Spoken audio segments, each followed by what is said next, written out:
Assalamualaikum warahmatullahi wabarakatuh. Salam sehat. Sahabat Serasi, jumpa kembali dengan Jengning dalam acara Podcast Serasi, sejenak rehat sambil diskusi. 15 Oktober diperingati sebagai Hari Cuci Tangan Sedunia. Dan pada tahun 2023 ini mengangkat tema Tangan Bersih Berada dalam Jangkauan. Bersama kami telah hadir 2 orang narasumber yang akan menemani kita bincang-bincang tentang cuci tangan. Kita perkenalkan terlebih dahulu narasumber kita yang pertama, Koordinator Substansi Analisis Dampak Kesehatan Lingkungan, Ibu Ferry Astuti, ST.MPH. Hai sahabat Serasi.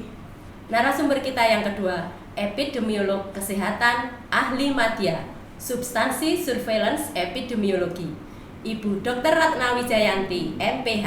Halo sahabat Serasi. Sahabat Serasi, mencuci tangan secara teratur adalah salah satu faktor untuk menjaga kebersihan diri dan kesehatan tubuh.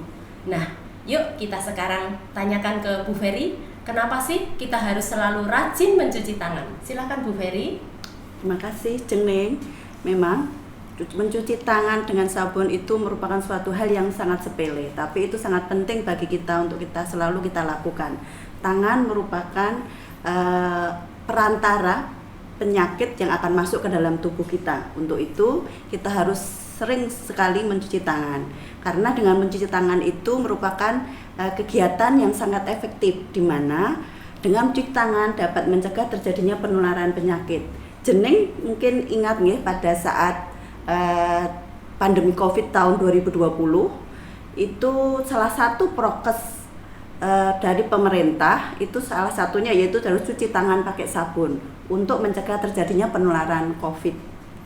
Sekarang ini Bu Ferry, kapan sih kita itu harus mencuci tangan, di momen-momen apa atau di waktu-waktu apa kita itu harus mencuci tangan? Nah itu ada 5 momen menurut saya ya yang sangat penting untuk kita selalu mencuci tangan. Yang pertama yaitu pada saat kita menyentuh makanan, baik itu kita makan, kita ngambil snack, kita sebagai ibu-ibu ya Bu Dokter ya, itu kita mau menyajikan makanan itu harus selalu cuci tangan dulu pakai sabun agar makanan yang kita sentuh otomatis ikut higienis. Yang kedua pada saat kita selesai dari kamar mandi kayak gitu. Nah, setelah dari kamar mandi itu kita harus selalu cuci tangan pakai sabun agar fekal coli yang tadi kita beraktivitas di kamar mandi otomatis bisa tercuci dengan sempurna. Yang ketiga yaitu pada saat kita selesai beraktivitas dari luar rumah maupun setelah kita bekerja. Contohnya kita membersihkan kandang hewan, kita membuang sampah. Nah itu setelah kegiatan tersebut kita harus selalu cuci tangan pakai sabun.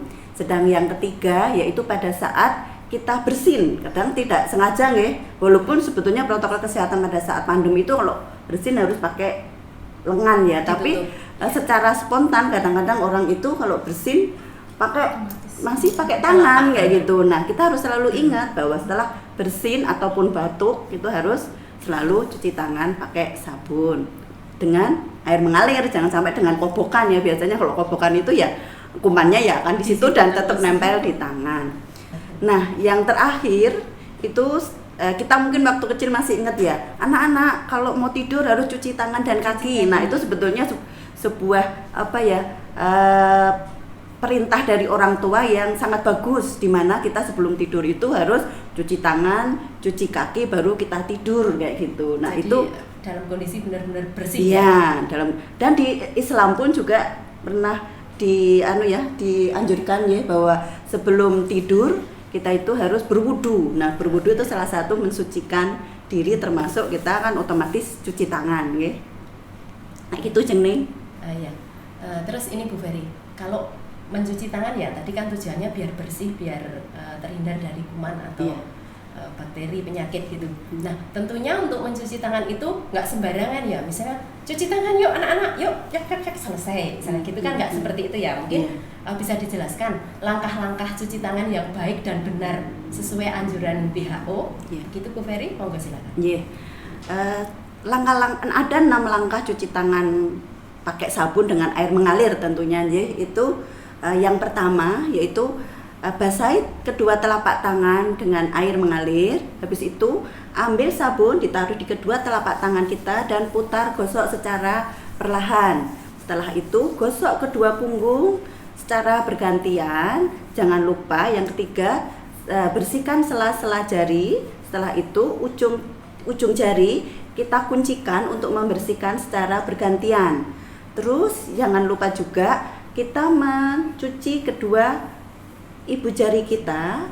Yang terakhir, taruh ujung jari kita kedua telapak tangan kita secara bergantian. Selesai 6 langkah tersebut, jangan lupa kita membilas lagi dengan air bersih dan keringkan dengan tisu. Itu hanya bisa kita lakukan cuman 20-30 detik. Itu 6 langkah cuci tangan pakai sabun dengan air mengalir sesuai anjuran WHO. Harus dibiasakan ini. Ya, harus dibiasakan. Jadi nggak boleh cuci tangan asal dikobokkan atau asal dialirkan langsung cuma gini-gini doang terus selesai. Ya. Nah, tadi Bu Ferry sempat dibahas terakhir dilap dengan tisu. Nah, kalau di beberapa tempat kayak di hotel mungkin terus atau di rumah makan besar itu suka ada pengeringnya kan, itu pengering tangan.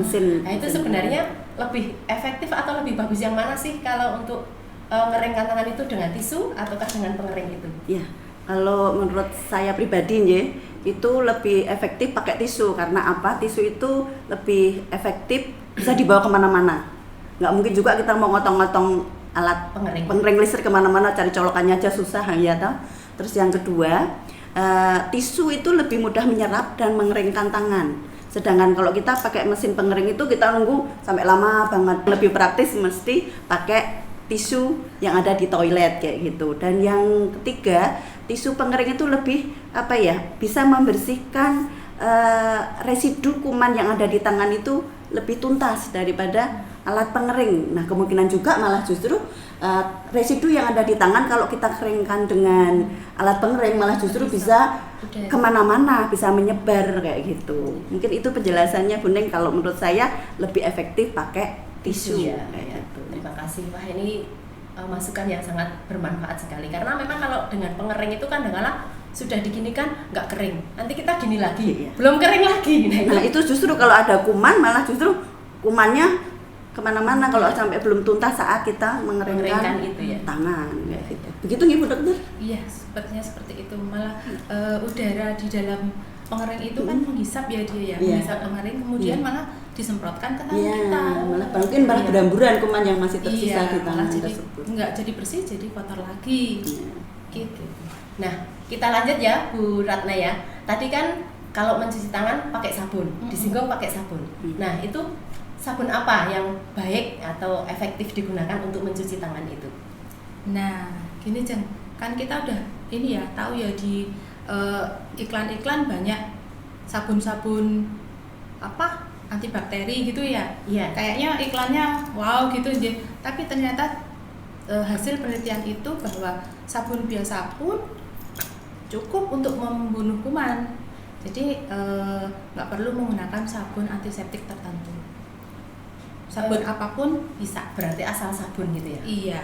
Nah, sekarang kalau kita bandingkan lagi nih, kemarin kalau zaman COVID tadi ya, itu kan kita sering kemana-mana bawa hand sanitizer tuh sebagai pengganti sabun. Nah, itu gimana perbedaannya kalau mencuci tangan dengan sabun dan dengan hand sanitizer? Ya, mungkin bisa saya jelaskan ya, Dokter Jeneng. Nah, ya, untuk keefektifan antara sabun dengan hand sanitizer itu menurut saya mencuci tangan dengan sabun itu dapat digunakan atau lebih efektif sebetulnya. Itu karena apa? Mencuci tangan pakai sabun itu dapat digunakan berulang kali. Sedangkan kalau hand sanitizer itu menurut penelitian yang pernah saya baca itu bisa digunakan berturut-turut hanya sampai maksimal 5 kali. Karena habis 5 kali sebaiknya dicuci dengan air karena untuk menghindari resisten bahan kimia yang ada di tangan. Baru nanti dengan kondisi tertentu kita bisa pakai lagi dengan hand sanitizer. Oh, berarti hanya 5 kali pemakaian hand sanitizer gitu? Iya, kalau kita pakai hand sanitizer itu berturut-turut tuh hanya boleh 5 kali. Boleh 5 kali karena takutnya akan terjadi resisten terhadap antiseptik yang ada di hand sanitizer tersebut terhadap tangan. Terus yang kedua, keefektifan cuci tangan pakai sabun itu, residu kuman itu akan ikut terbawa saat kita mencuci tangan, akan terlarut mengalir kayak gitu. Sedangkan kalau hand sanitizer itu residu itu masih tetap nempel di tangan kayak gitu, tidak bisa terbuang gitu kan, masih set gini aja kan, digosok-gosok, jadinya residu kuman itu akan tertinggal di tangan gitu. Sedangkan keefektifan yang ketiga yaitu sabun cuci tangan tuh ramah dan bisa digunakan untuk semua umur. Sedangkan untuk hand sanitizer hanya beberapa orang itu akan terjadi iritasi kulit, jadinya lebih aman dan kalau kita kita mencuci tangan dengan sabun saja kayak gitu. Dan yang ketiga, sabun itu kandungan antiseptiknya itu bertahan dalam kondisi apapun kayak gitu. Sedangkan kalau antiseptik, alkohol itu kan mudah menguap nih, sehingga pada suhu tertentu, suhunya panas atau apa, konsentrasi 70% alkohol itu akan menguap dan akan berubah seperti itu.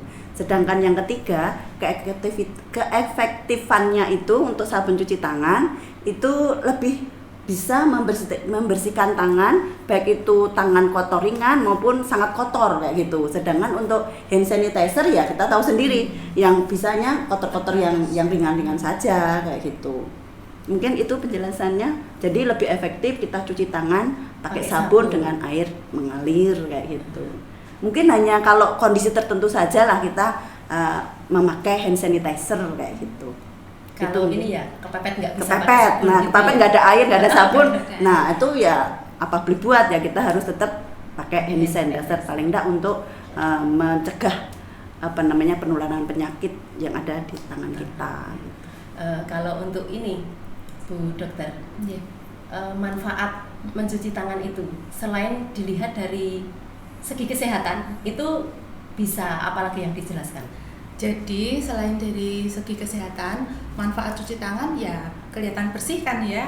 Jadi secara estetik kita jadi kelihatan bersih, nggak kotor gitu. Tapi sebenarnya selain dari manfaat kesehatan itu, di dalam dunia kesehatan sendiri secara keseluruhan ya, dengan kita rajin mencuci tangan, terutama bagi petugas kesehatan atau siapapun itu bisa menurunkan kasus infeksi saluran pernapasan akut itu bisa turun sampai 16-23%. Kemudian kasus pneumonia juga bisa turun sampai 50%. Kemudian diare juga bisa diturunkan sampai 48% dengan kita rajin cuci tangan. Satu lagi, angka kematian bayi baru lahir. Nah, itu juga ternyata dengan rajin cuci tangan itu bisa menurunkan sampai 27%. Begitu, Jeng. Ya, ternyata manfaatnya banyak ya. Iya. Ya. Tadi sempat disebut untuk menurunkan kasus diare ya. Ini kan diare itu kan penyakit yang sering kali kita jumpai di Indonesia ini. Nah, kalau kondisi penyakit diare sendiri itu kalau di Indonesia saat ini gimana Bu Ratna? Yes. Jadi sekarang ini kan panas banget ya di Indonesia ya. Kemarau panjang begitu. Bayangannya kalau kemarau panjang, kurang air, nggak bisa cuci tangan, itu kasus diarenya meningkat. Tapi ternyata secara data di Indonesia itu kasus diare itu malah jadi menurun. Jadi data yang saya dapatkan pada bulan Mei 2023 itu angka kasusnya 212.576 kasus. Kemudian menurun di bulan Juni itu hingga 182.260 kasus. Kemudian di bulan Juli 177.780 kasus. Kemudian di Agustus agak naik sedikit jadi 189.215 kasus. Jadi ternyata data yang didapatkan dari Kementerian Kesehatan ya, itu kasus diare malah turun di tahun ini. Nah, itu penurunan kasus ini ya, mudah-mudahan ini karena kampanye kita terhadap perilaku cuci tangan, PHBS itu berhasil. Jadi kasus diare di Indonesia bisa menurun. Ya, semoga begitu ya berarti. Ya, mudah-mudahan. Ini pertanyaan terakhir berarti. Bagaimana kita itu bisa menghimbau, membiasakan masyarakat agar rajin dan senang cuci tangan? Ya, nah itu memang tugas kita aja, kita nggak boleh capek-capek. Yang pertama, melakukan edukasi kepada masyarakat untuk melakukan cuci tangan yang benar sesuai WHO seperti yang sudah disampaikan oleh Ibu Ferry tadi. Kemudian yang kedua, selalu kita sosialisasikan kampanye perilaku hidup bersih dengan cuci tangan pakai sabun. Kemudian sarana dan prasarana untuk cuci tangan itu disediakan yang awet gitu aja, maksudnya benar-benar dibuat dengan baik, permanen seperti itu. Dan yang terakhir memberikan atau menyampaikan cuci tangan di momen-momen yang tepat seperti yang tadi sudah disampaikan oleh Bu Ferry. Ya. Terima kasih sekali Bu Ratna dan Bu Ferry. Semoga perbincangan kita sore ini banyak memberikan manfaat. Amin. Nah, sekarang silahkan Bu Ferry dulu memberikan closing statement, nanti langsung disambung Bu Ratna. Silahkan. Hai sahabat Serasi, mari kita selalu berperilaku hidup bersih dan sehat dengan mencuci tangan pakai sabun. Dan ingat bahwa kebersihan adalah bagian daripada iman. Ternyata melakukan hal sederhana dengan cuci tangan menggunakan air mengalir dan sabun itu sangat bermanfaat, khususnya bagi kita sendiri dan umumnya untuk kesehatan masyarakat. Oleh karena itu, tetap semangat cuci tangan sesuai yang dianjurkan oleh WHO, 6 langkah cuci tangan. Nah, sahabat Serasi semua, telah kita dengarkan betapa banyak sekali manfaatnya cuci tangan bagi kehidupan kita sehari-hari. Mulai sekarang, yuk kita biasakan untuk selalu cuci tangan dengan baik dan benar sesuai anjuran dari WHO. Kita ucapkan terima kasih kepada narasumber kita sore hari ini. Terima kasih Bu Ferry, terima kasih Dr. Ratna atas kehadirannya dan atas sharing ilmunya yang sangat bermanfaat bagi kami. Bagi sahabat Serasi yang akan menyampaikan kritik, saran, komentar, ataupun request materi selanjutnya, dapat menyampaikan melalui media sosial kami atau melalui call center seperti yang tertera berikut ini. Seluruh tim yang bertugas mengucapkan terima kasih atas kebersamaan hari ini. Sampai jumpa pada podcast-podcast selanjutnya. Assalamualaikum warahmatullahi wabarakatuh. Salam sehat.